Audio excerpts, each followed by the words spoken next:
Hello, everyone, and welcome back to the Centre for Legal Innovation's Reinvent Legal Business Series. We're delighted to have you here, as we are delighted to have Andrew Brooks, who is an associate in the employment law team from Law Squared. We're going to be focusing on a whole bunch of things in relation to the legal workforce today. In particular, the title for today's session is How to Manage Your Law Firm's Workforce in Today's Ever-Changing Climate. And it is indeed very dynamic at the moment. And we're looking forward very much to hearing from you all about this. Andrew, thank you again for joining us. Great. Thank you so much, Terry. And thank you to CLI for having me here today, and appreciate everyone kind of joining virtually, where it isn't the easiest thing for a lot of people that are probably joining, and they might have kids still at home or doing remote learning. So I do appreciate you kind of taking the time to attend today, and hopefully we can kind of go through some different informational steps that we've been kind of helping other law firms with over the past kind of 2 months in particular, and then try to shed light on maybe some questions that you've got. And then at the end, hopefully there'll be some more questions to kind of make sure this is as valuable to you as it could be. So today I've been asked to talk about managing a law firm's workforce in today's ever-changing climate. So there is I was chatting before about the amount of material out there for employees at the moment in terms of how they can manage it and what employers are allowed to do. But there isn't as much information out there from the actual employer side of things. So for law firms in particular, there's always the assumption that because we're law firms, we know everything to do with legal. But I do know there are so many law firms out there that don't have a designated employment law team and are a little bit kind of feeling around at the moment in terms of how to necessarily comply or the best way to do that. So I guess today was really about kind of shedding more light on those issues and hopefully leaving you in a spot where you're better able or better equipped to kind of deal with your workforce or kind of manage that piece of the puzzle.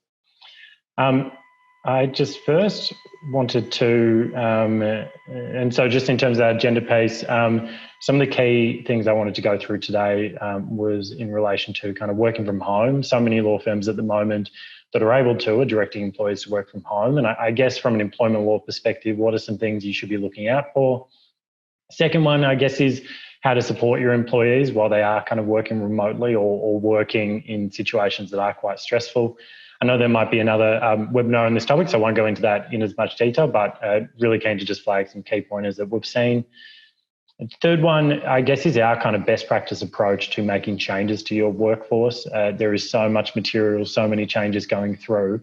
So I'm really keen to run through, I guess, a step-by-step process we're recommending to our law firm clients. And hopefully that kind of simplifies what is quite a complicated space. And then the fourth one is just some top tips to kind of leave you with, to hopefully, again, put you in that better place, making more comfortable with kind of making business decisions. Before we kind of go through that agenda, I was really keen to just kind of acknowledge the substantial hurt that's out there from both a financial and mental health perspective. I will try to obviously focus on some of the positives that are coming out of COVID-19 and how managing a workforce could be actually have some great impacts on it.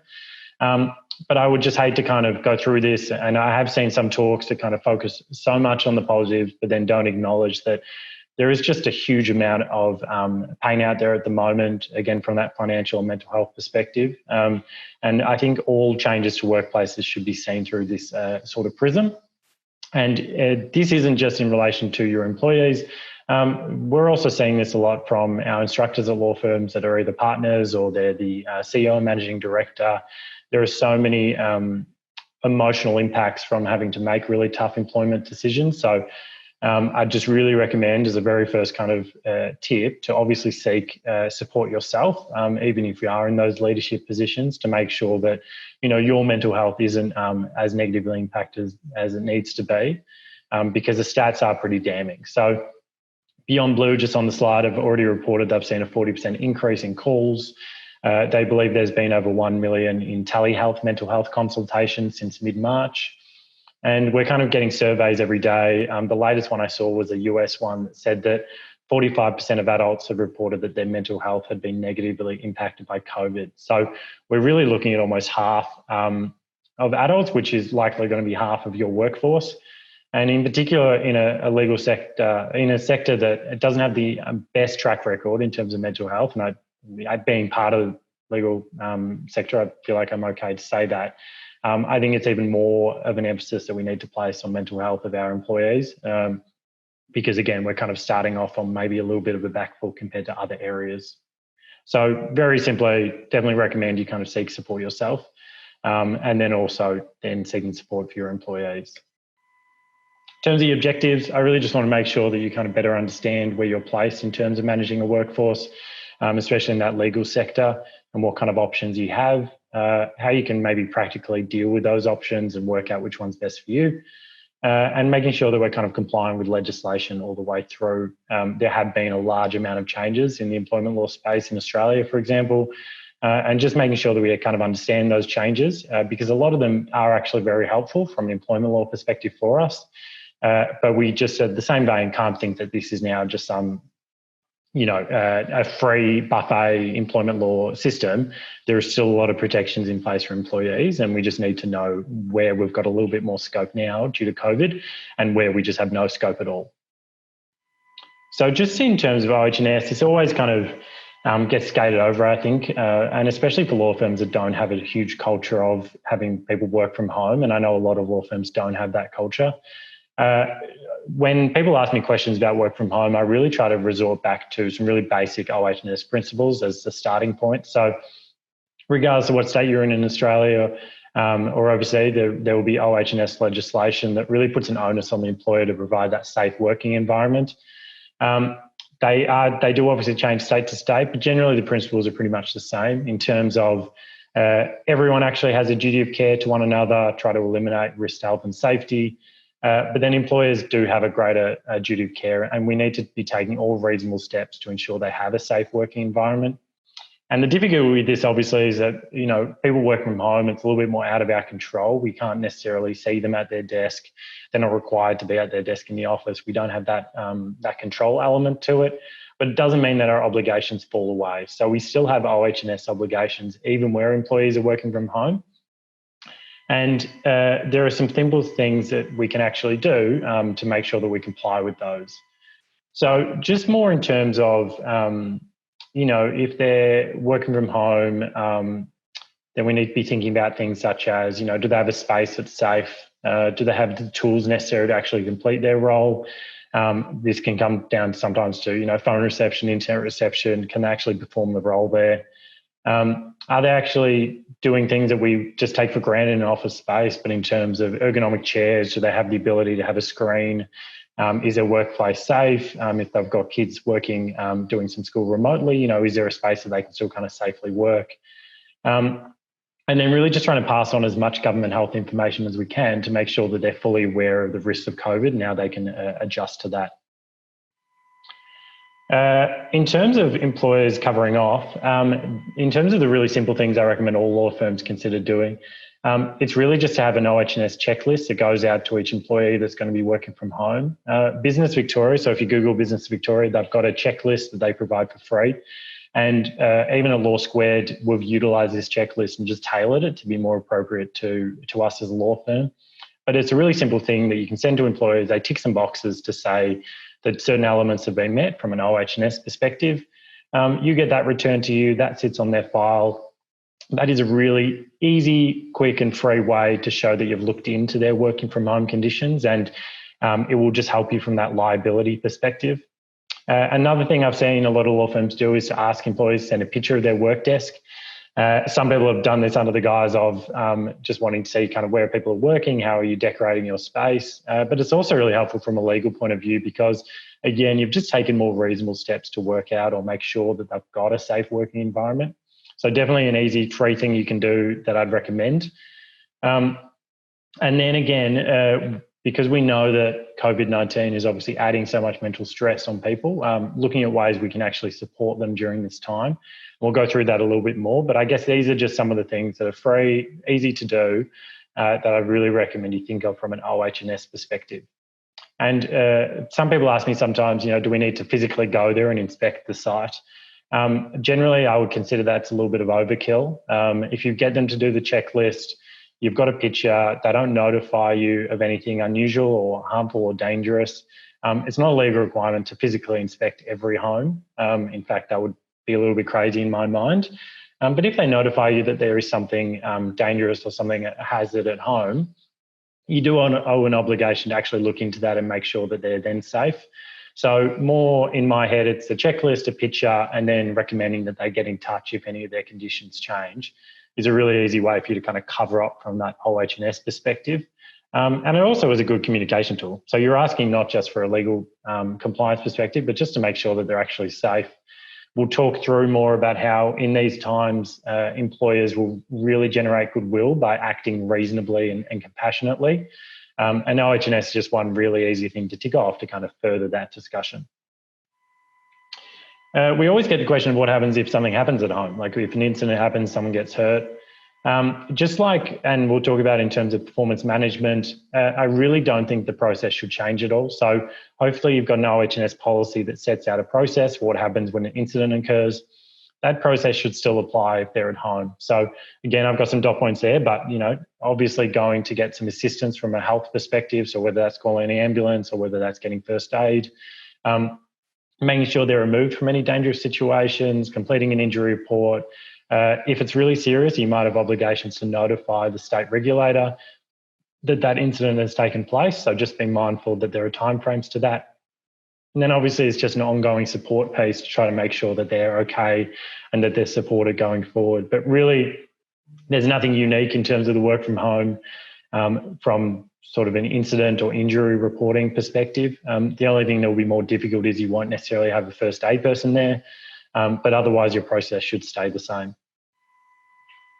So in terms of the OH&S side and our kind of key recommendations for this, I think it's really about just keeping open communication. It sounds kind of like a no-brainer, but it is something we do actually need to be mindful of and to think about and to actually put effort into keeping open communication for people who work from home. We kind of take it for granted being in the office that someone's always there to ask questions, but we really need to foster an environment where employees can still actually come forward and ask questions and feel comfortable doing so, or at the very least know who they should contact if they do have concerns. Second one is just about reinforcing the importance of making sure that they are safe and well and setting up a process in place for notifications to happen. And then also I would be hesitant or remiss to state that this is actually a fantastic opportunity for law firms to know their staff better and build that relationship. I, for one, have worked with someone for 2 years and I know more about them now, 2 weeks of doing virtual calls and meetings than I did in those 2 years. So I think there is actually an opportunity in times that a lot of people are doing it tough to actually get to know your employees a little bit better, build those relationships, make sure that they're genuine. Again, we're trying to look at it and we'll go through it, but thinking of our workforce changes as more of a longer term play where possible rather than a short term panic. And we really want to keep the employees that we love within the business and not lose them, because we'll go through it. But there are so many employees that are being treated badly by their law firms at the moment that I think will obviously stay with them because there's no opportunities elsewhere. But as soon as opportunities come back up, they'll leave immediately. And I think that's a real lost opportunity because you can really build relationships in these kind of more tense, difficult times. There are also a lot of positives that we're seeing in terms of COVID-19, just building from that kind of more positive spin. Optus have reported that they're moving all call centres to be working from home and ensuring that flexible work. So this is really welcome news to people that have flexible care arrangements or not able to actually go into the office or are living with disability or come from certain backgrounds that make it difficult for them to comply with those kind of strict in-office locations, so which is a great kind of step forward. Also, just speaking personally in terms of Law Square, like we're seeing a lot of clients that are more willing and able and kind of loving the video conferencing feature. And I think that this will actually be a positive flow-on effect down the line because clients will be more happy with not necessarily meeting in person or needing that physical face-to-face. And it will allow employees that do need to work from home or do have caring arrangements to actually still comply and meet all of their duties and actually not suffer from a productive viewpoint. So I think that might be a positive that comes out of it. We're seeing businesses, and we've got some clients as well that have actually done better during COVID-19 than they did before, whether that's they've been able to focus on some elements that they weren't able to focus on before. We have some businesses that pivot And so they're actually doing better revenue now than they were. So that's an opportunity for law firms to, do new projects that weren't there necessarily before. There was an example I've got in there. Atlas Dining is a restaurant in Melbourne, Australia, that has actually reported that they're doing more sales since closing their restaurant due to their kind of online delivery system than they were doing as a fully functioning restaurant. So I would just be remiss to say that COVID-19 is negatively impacting all businesses. I do think that there are opportunities for law firms, for businesses that are actually in a very unique space to actually foster and benefit from it. Really looking, I think there will be a positive in terms of law firms actually recognising that people can work from home and still be as productive in many areas of the law. I know that there are definitely exceptions for areas that still require a lot of in-person, like in litigation team, or they require hard copy files, definitely conscious of that. But I think there are definitely some areas that are able to be just as productive from home. And hopefully this process will kind of educate people and help people, especially in the leadership side, see that, flexible working arrangements or not necessarily being at your desk between 9 to 5 could still be productive and profitable for the business. So I think that will be a positive. The other thing we keep saying in law firms are this questioning of the commercial office spaces that they have. We always say with COVID-19, people always look at employee expenses, but one benefit and what we're seeing is that people are actually realising that they might not need as much office space as they might otherwise do, because I've seen how remote working can be very productive. So just thinking of ways that potentially other expenses that might fall away post-COVID-19, if our workforce has kind of changed, what are the changing needs of us from an expense and office rental perspective. So again, there will definitely be more information provided on this in another webinar, but I was just keen to kind of go through a little bit in terms of your staffing. Every law firm will be different in terms of the culture you have and how you can actually do this effectively. So it should, of course, be tailored to what you're doing. But to consider it almost like as if they're in the office. So doing regular check-ins with staff, making sure that they're managing okay. The sort of thing flagged before was in performance management. We always get questions, how do we performance manage staff when they're working from home? In my opinion, it should be exactly the same as if they're working in the office. I've never seen an effective performance management process simply by the manager looking at the employee at their desk. We all know employees can be at their desk and not doing work, and that's the exact same from working from home. So looking at ways that we can measure outputs rather than inputs, whether that's billable hours or whether that's BD tasks or other metrics that we want to use. Using client feedback in terms of measuring performance, all of these things can still be done if they're working from home, especially with video conferencing, kind of removing the lack of face-to-face that we used to have to do with telephone calls. I'd recommend just considering this as just an extension of what they were already doing. Just providing updates in terms of government information. Obviously, we shouldn't be providing info that we're kind of just subjectively knowing, but it's such an easy thing to pass on government health information, make sure people are okay and are receiving that. And then really sharing, and this could be a lot of free resources, but sharing things with them to make them know that you're a best practice employee, you're looking after them. And whether that's an EAP service that you provide in-house, a lot of law firms do, or whether there are just free resources that you're sharing to them. We're seeing a lot of positive feedback from employees, from law firms that are actually taking this step to, even share resources that are free. Because again, we're trying to build that relationship during a time where people are panicking and stressed, and we're trying to build relationships that will last post-COVID. Even in terms of if you would just basically wanted to just send them a couple of telephone numbers that they could call if they're struggling. I've put some up there on the slide, really easy copy and paste. They're all free resources they can go to. So if you don't have an EAP, this is a really easy way for you to show that you are caring about their well-being. And again, there are other avenues you can kind of go on in terms of mental health, in terms of sharing YouTube videos about meditation sessions. I've done a YouTube yoga session put on by my work, looking at ways that we can actually try to encourage people to, put pens down, put laptops down at certain times and go out and get exercise. We're trying to make sure employees are as productive as possible, even if we're taking a really kind of cold commercial look at it. And employees, that just research shows, are much more productive when they're actually mentally well. So ways we can actually look and support them during this time is really beneficial, and I'd really recommend it. So obviously, probably a lot of people are on this webinar more in terms of actual the changes that we can make to our workforces. And we'll go through it. There are a lot of changes in this space. I was saying before that employment lawyers have never been more popular amongst friends, and I've got friends that have never cared what I did before until COVID-19 came around, because the law keeps changing. And although Australia, in my opinion, has one of the most beneficial employment systems for employees, there have been some changes which give employers a little bit more scope to move in that scheme. And so it's just making sure that we're aware of what those additional sort of abilities are, to make sure that we're able to use them when needed. But I'll be trying to go through kind of a step-by-step process to help everyone kind of manage those changes and try to see it, I guess, in more of a rational, less overwhelming point of view, so we can kind of take it step by step. So obviously, when we're talking about changes to workforce, we're never talking about it as normally a positive sense early on. So there are just some financial realities to COVID-19 for a lot of law firms that just can't be avoided.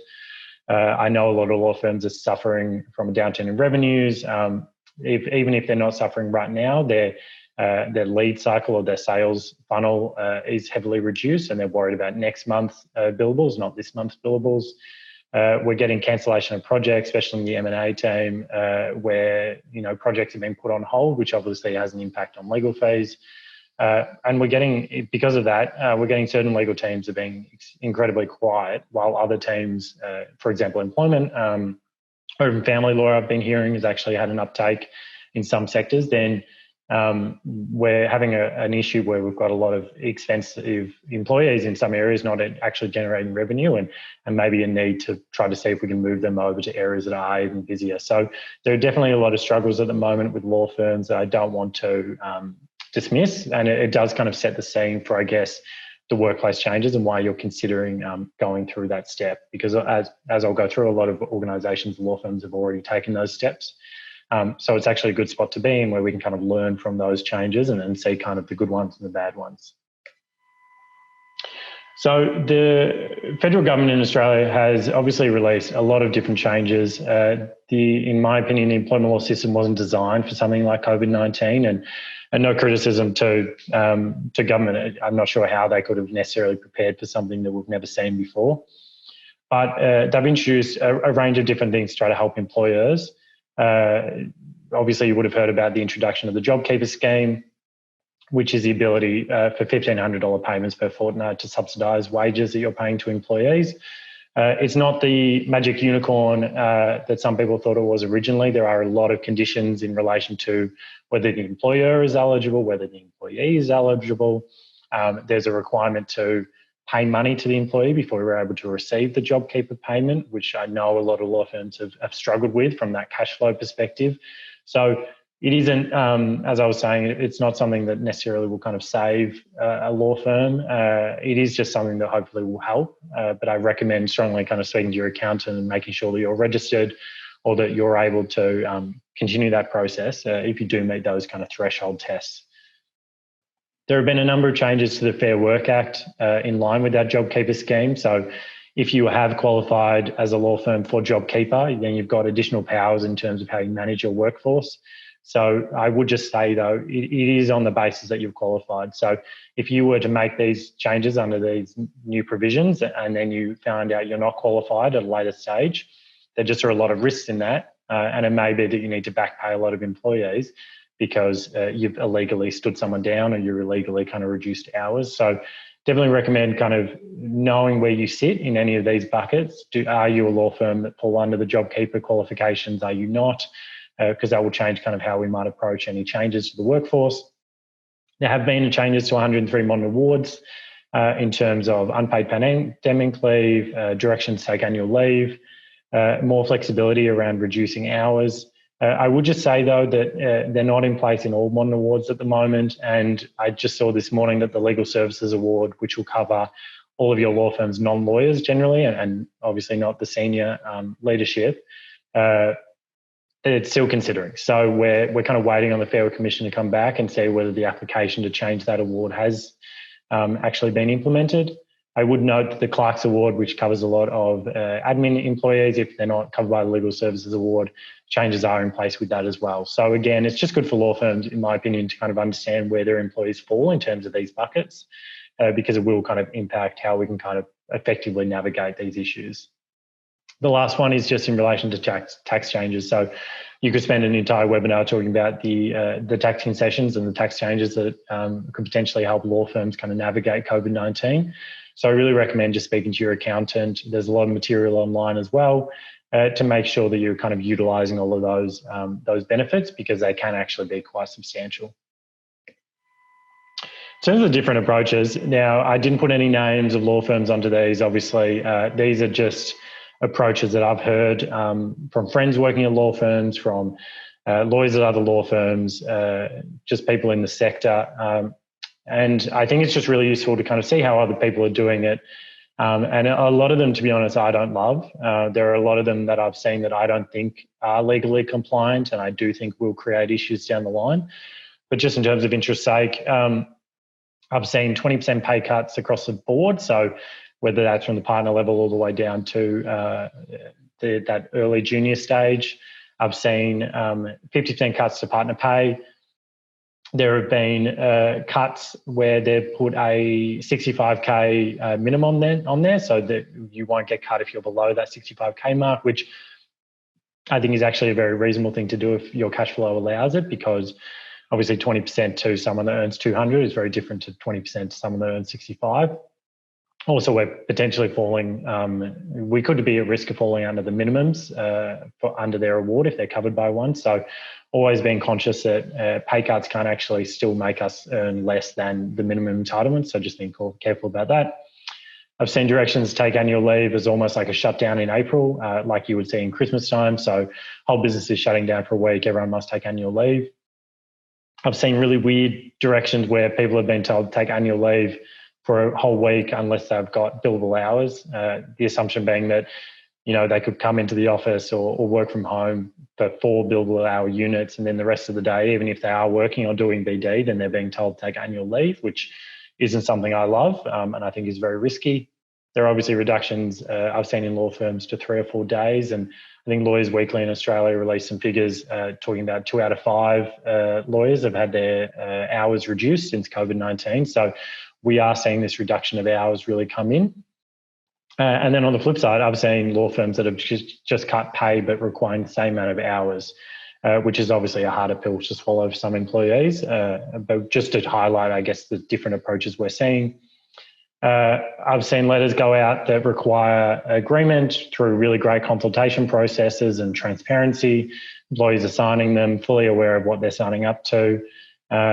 Which is obviously my preferred approach. I've also seen letters, though, that go out with absolutely no consultation or transparency, where lawyers or people in law firm have signed them not knowing what they're signing up to, where they've agreed to take 2 months of unpaid leave and not knowing what that means, and then signing that and then realising, well, I probably shouldn't have signed that, I should have realised that. And as we all kind of know, lawyers always tell our clients to read the fine print, but often we don't do it ourselves. So it is interesting to know that some law firms have taken quite not a sneaky way, but maybe a less transparent way, and just trying to get agreement that way. I've seen letters being sent out that simply say the changes are going to happen and that they consent unless they contest it, which is obviously less of an agreement in my mind, but you know, they're just taking on the risk of that. And then I've also seen law firms standing down people incorrectly. And, you know, there are really limited circumstances for law firms to stand down people without pay generally.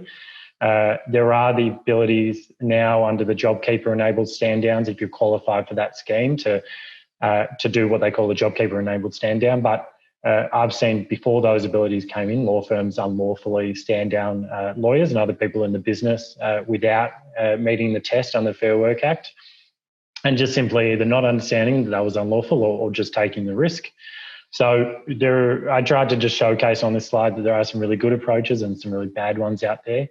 And I'd really recommend we're really mindful and careful about how we approach workforce changes, because if you've got an employee that's not earning money for 3 weeks or has been let go and there's no avenue for them to find other work, they've then just got 21 days to lodge a really good claim against you to try to get back pay or lodge an unfair dismissal claim or general protections claim, this is a really dangerous spot for law firms to be in from that employee side. So I just really recommend being really careful and cautious and making sure that we're really crossing the T's, dotting the I's from that legal compliance point of view. So there is this best practice approach that I really recommend law firms consider using, and this is what I'm telling all of my law firm clients at the moment. And really, it's based on a couple of principles in terms of looking at that long-term viewpoint. So the idea that there is actually a benefit in keeping the employees you want to keep in the business and happy because COVID-19 will pass, and we don't want to be in a position where we then just have to continually rehire people. Just acknowledging that employees may stay now because there's no opportunities elsewhere, but if you've treated them poorly, they may immediately leave. And really using this as an opportunity to, increase genuine relationships with your employees rather than burn any bridges. In times of panic, this is really time that we can get great goodwill when we do it right, especially if all their friends are at law firms that are doing it poorly. It just makes you look so much better, and I think it will really help in terms of your ongoing recruitment. So in terms of the steps we recommend, the first step, and it sounds kind of like a no-brainer, but obviously it's just understanding your particular financial position. So hopefully you've got accountants or payroll kind of doing these calculations, but looking, I guess, at projections if you can in terms of revenue over the next few months or 6 months.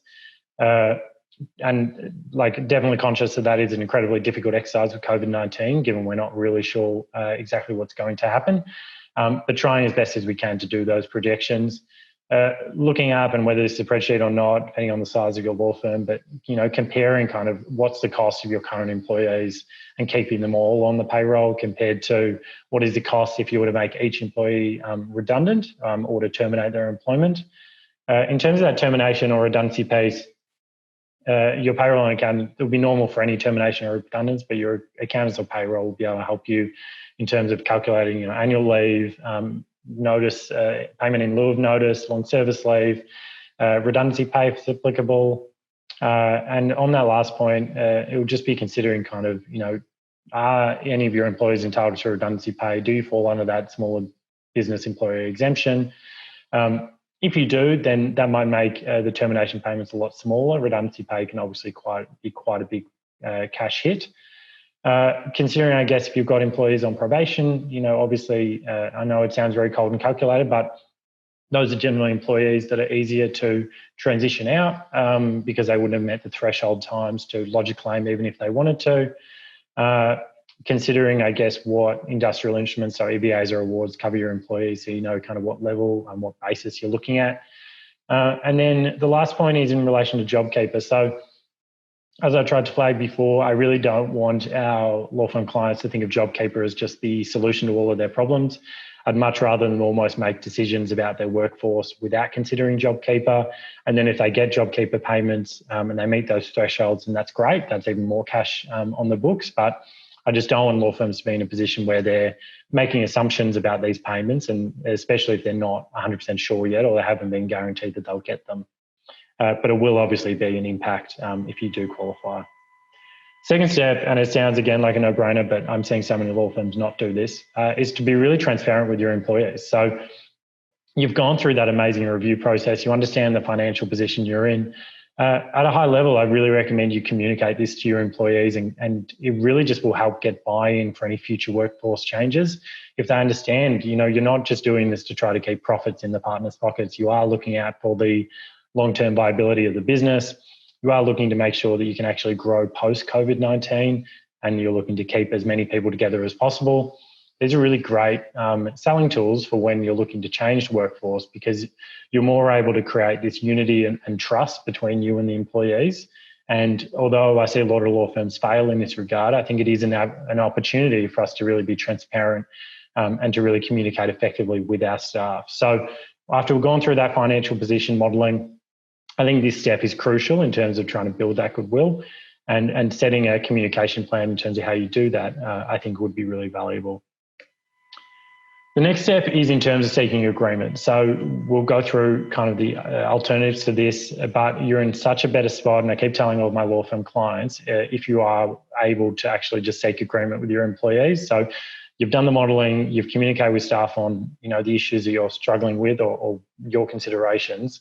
And then you can actually put a proposal to your employees in terms of how you propose to manage that effectively. So whether that's changing their ordinary hours of work, changing when they work, changing their duties, so making them, asking if they want to perform other tasks, lowering their rate of pay, lowering the amount of hours during the week that they work, asking if they would take annual leave or accrued leave or long service leave or unpaid leave, really just trying to put a proposal to them in terms of, you think this is reasonable based on your financial position, and seeking to get their approval. And in terms of, we always get the question, how do you actually formalise that?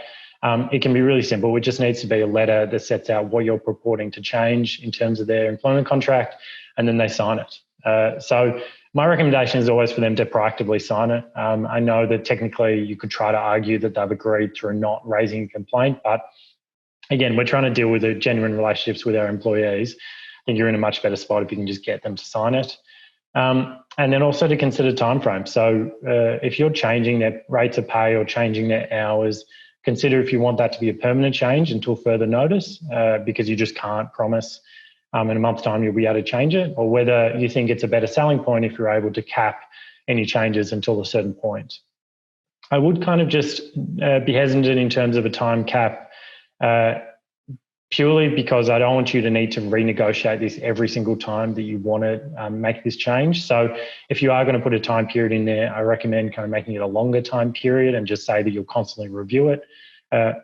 Otherwise, if you can get if your employees buy into a permanent change, then that's a much better position for a law firm to be in, because you could choose at any stage to bump their pay up, to change their hours back, but you've just got a bit more flexibility from your side. If there's no agreement, so this question always comes through, so we've tried to be the best practice law firm, we've tried to be transparent, communicate with them, propose, try to get their agreement for them to make changes, and you've still got employees that say no, or your employees have said no. The harsh realities are that the next steps and the options you have aren't necessarily as pretty. So redundancies in situations of COVID-19 is a classic redundancy situation. You've always got the legal right to make a position redundant if you no longer need it to be performed by anyone. So redundancy is always on the table. So if you can't get agreement and you need to cut costs, then redundancy is something you should consider. If you've got employees in their probationary period, that is unfortunately a position that you do have more leverage, I guess, as an employer to see if you need them anymore, or whether you can transition them out with minimal notice in terms of their contract. And then the next powers are really in relation to which bucket you fall into as a law firm. So if you've qualified for JobKeeper, then technically you can make JobKeeper-enabled stand-down directions. There are some new powers under the Fair Work Act that you can make. So you can technically kind of stand down employees if you qualify for JobKeeper, or change their hours, location of work. This is a really useful tool if you're not looking to terminate them out of the business and getting their approval has failed. But want you to be really confident that you do qualify for JobKeeper. Otherwise, there are some really big risks there. Under JobKeeper, if you're qualified, you've also got the ability to try to reach agreement in terms of them taking annual leave, changing duties. We always go, well, great, you could reach agreement anyway. What does this give me as a law firm? The answer is it's much harder for the employee to say no. So they can only say no to these sorts of directions under the JobKeeper-enabled agreements if it's unreasonable. And simply they don't want to work, or they find it stressful to come into the office even though there are really safe precautions in place. They're generally going to be considered unreasonable rejections. So there is just a lot more scope for you to reach agreement and almost direct them to do something as long as that is reasonable. We always get a question with JobKeeper, can we just direct them to work the amount of hours that JobKeeper will pay for? And the answer is no to that. So the federal ombudsman have come out and specifically said that that's not a reasonable request on that basis. So I'd recommend you actually think about how many hours you actually need them for, and go into it unrelated to JobKeeper. So you've got that basis to request that they work those hours. And then obviously JobKeeper will just fall from that. But I'd rather you separate those, because there is this hesitation from the federal ombudsman to link the two. The last one, there are new powers put in place to a number of modern awards that, and we've kind of touched on already, but they allow you to implement shutdowns, direct annual leave. There is this concept of unpaid pandemic leave. I would just be hesitant to kind of jump ahead without kind of knowing exactly which employees you're talking about. Not all the employees at your law firm will be award covered. For example, your lawyers won't be. And so just knowing kind of what award covers them, do we have the ability to utilise those powers? But in my head, those are the options we always recommend you consider. And really, in my head, that's a last resort because why would we want to be directing employees to do something they don't want to do if we could potentially try to reach agreement first and go through that process? So that's kind of the step for me that's super vital. The last one that people always fall down on is that they go through this great process, they've made changes, but then they don't actually continue to be transparent or open. So I think it's a real loss if you kind of go through that process and then you're not still continuing to update them on the position of the business or whether you need to make further changes. We really don't want employees to be kept in the dark, so to speak. So really making sure that, what was a change that you made in March may not be applicable in April, and just continuing to kind of monitor your financials and make sure that you can continue to monitor and, update your employees will make any future discussions about workforce changes a lot easier in my view. So just thinking about that more ongoing step rather than a kind of set and forget. We always get questions in terms of leave accrual, and I think the distinction is very important, especially if you're getting them to agree to not work at all.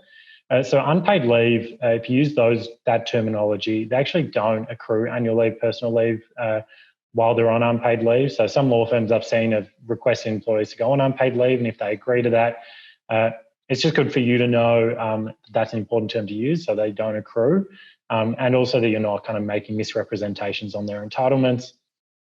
Stand down without pay direction, they will accrue annual leave, personal leave. They will also, and this has really shocked me the other day, the interpretation under the Fair Work Act is that they will still be entitled to public holiday pay if they would have worked those public holidays.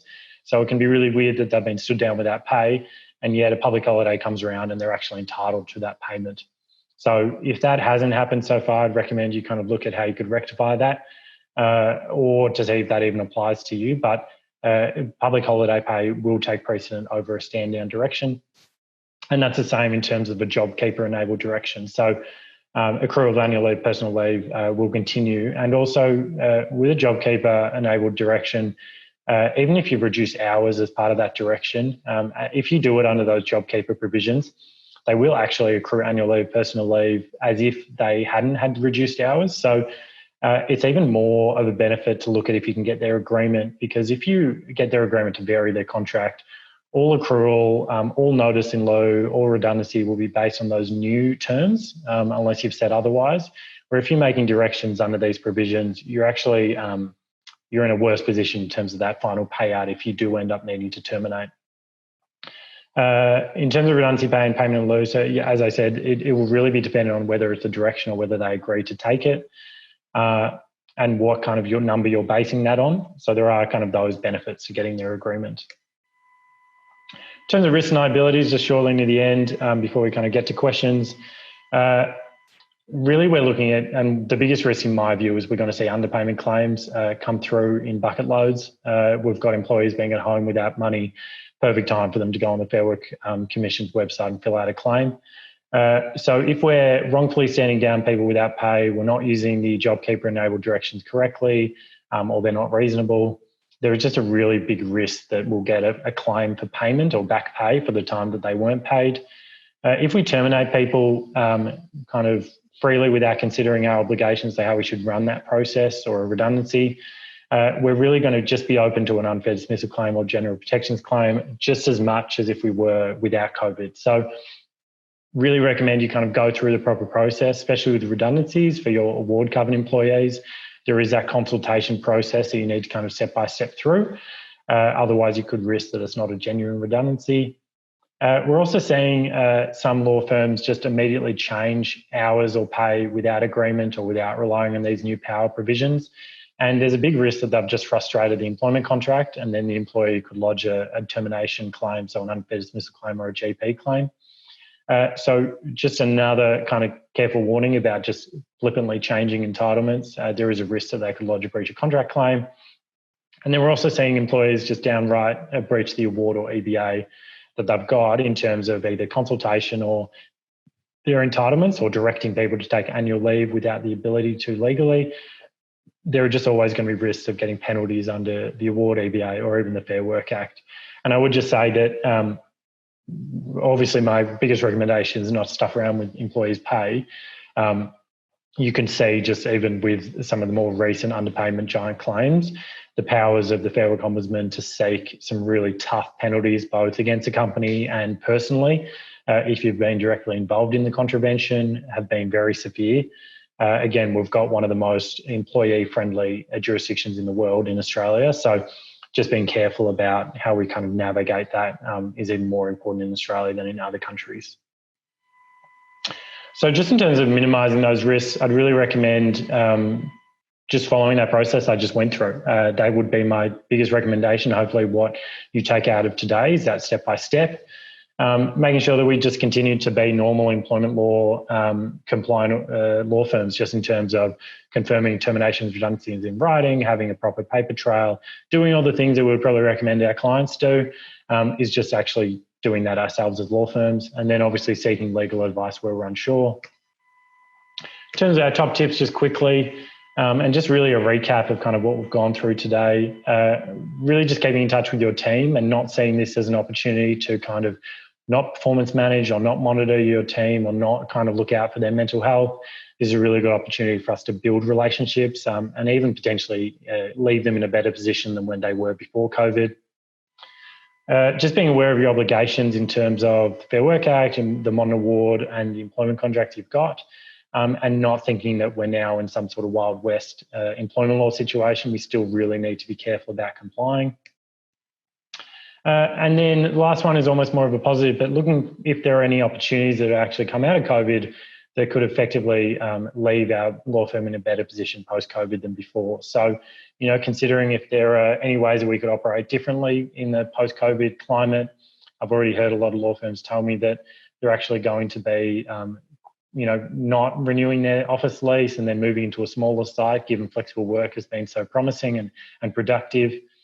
You know, hopefully this has created a further push for some law firms to make sure their IT systems and cloud-based systems are on point. So really using that as a positive in terms of that future efficiencies.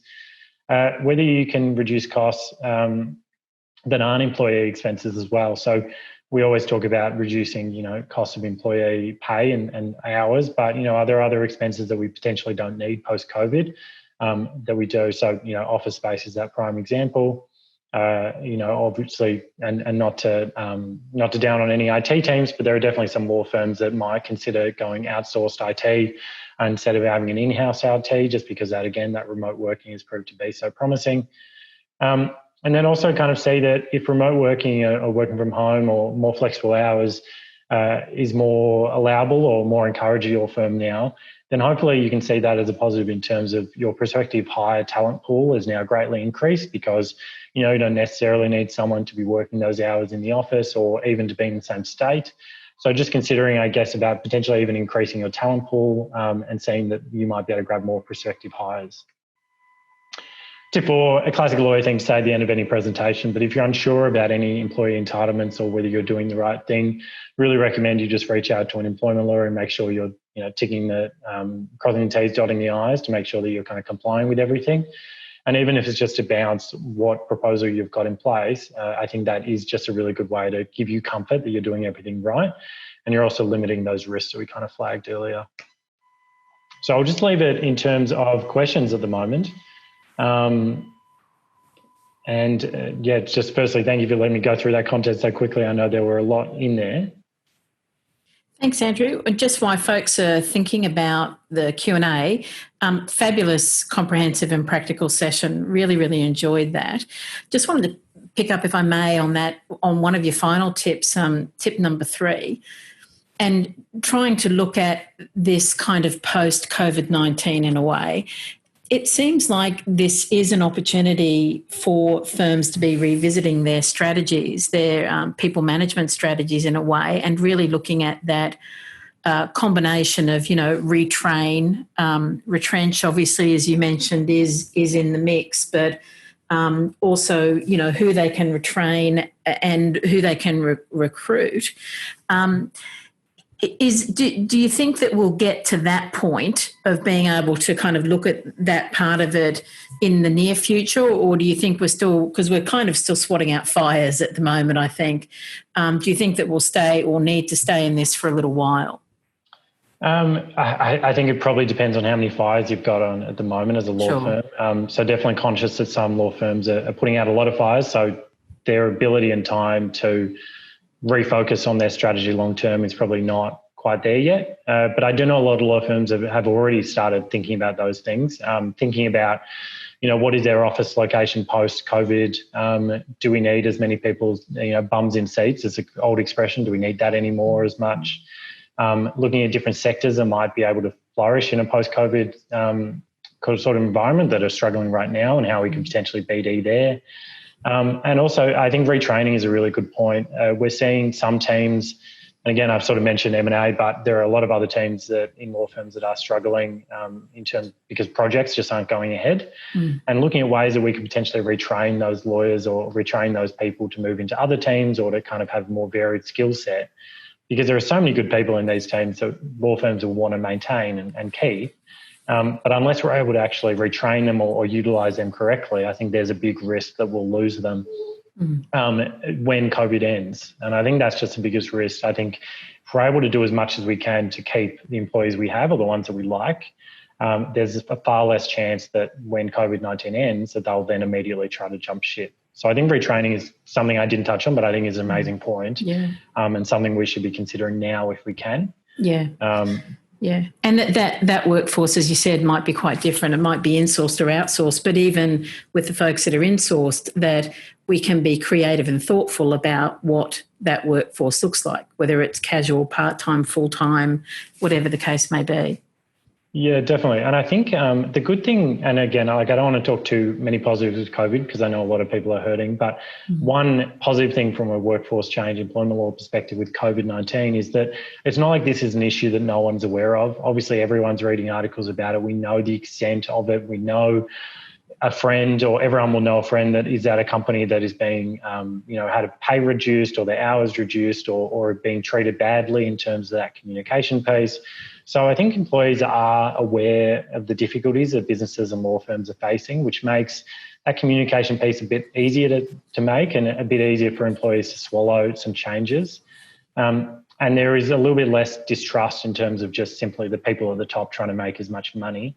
People are aware that some businesses are closing. So I think some of that trust piece is easier to prove in COVID-19 than in other situations. It's almost easier than the GFC because it's kind of more present in a lot of people's viewpoints. So, yeah, I definitely recommend just that communication piece is one of the strongest elements of this, and to make sure that employees know where you're coming from. But hopefully that communication is easier because COVID-19 is just so publicly discussed. Absolutely. And I think there is, that sense of broader community in a way, and knowing that every single one of us in different respects are going through it together. And I love that you emphasise that so much in your presentation, just so important. So thank you again, Andrew. Really, really appreciate it. We love working with Law Squared, so really great that we had that opportunity again here. Thank you to everyone also who attended the presentation. We're always delighted to welcome you back. As you know, this Reinvent Legal Business series, which is a series of webinars and podcasts, has been made available to support the legal ecosystem to navigate its way through the many challenges that we're finding that we're all placed in now, and the many changes that we're going through together. I'd also just like to remind you that we do have a webinar and a podcast in that area of working remotely, and we do have one coming up as well in the area of flexible working. So if you're interested in this space, there is more material around this, which I think you'll find very interesting. Our next webinar in the series is on the 5th of May from Fiona McClay from McClay Legal. She'll be focusing on getting started with legal tech projects. You'll find all the information about this and also the series and others of our webinars and podcasts on our website. And of course, you can follow us on LinkedIn, Twitter, and also on Facebook. Thank you again, Andrew. Really enjoyed having you. Thank you again, everyone, for being here today. And we look forward to seeing you next time. Bye now.